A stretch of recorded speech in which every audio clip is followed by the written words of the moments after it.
It's interesting. I just tweeted to the president to point out that, and it's something I said in a video this morning, that these groups that they call the alt-right are really all from the left. So many things that they believe in come from the left, their history comes from the left, and so forth. Someone answered back to me that, that this is, Orwellian doublespeak, and my answer is just the opposite.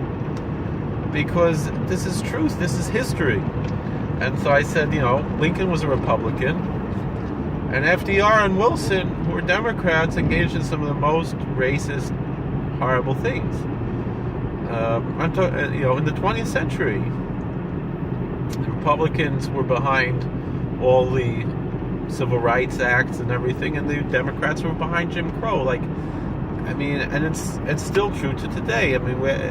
Really nothing has really changed.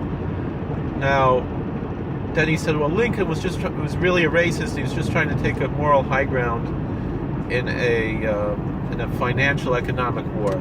That's the most ridiculous nonsense. Now, it's true that Lincoln said that if he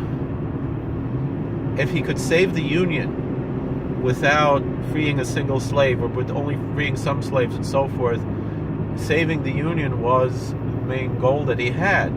But that doesn't mean to say that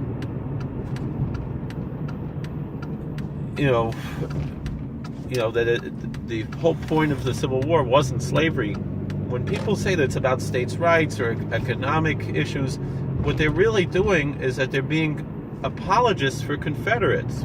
That's what it's really about. Because the Confederates were not into states' rights. The Confederate Constitution said that you did not have the right not to be a slave state. So it wasn't about states' rights. There were many other things, and they were looking to expand slavery even to Cuba and to the Caribbean, and they were looking to annex these lands into the Confederacy. It was all about slavery, and yes, Lincoln was trying to save the Union, even if at the time it wouldn't end slavery. But the Republican Party was founded as an abolitionist party, and so the issues always from the beginning were about slavery, and it was really more than it was a fight between North and South. It was really essentially a fight between Republicans and Democrats. The Union were the Republicans, and the Democrats were the South, were the Confederates, meaning everything that they push and everything, it was attached to this. All right, thank you for watching. God bless. Please like, share, and subscribe.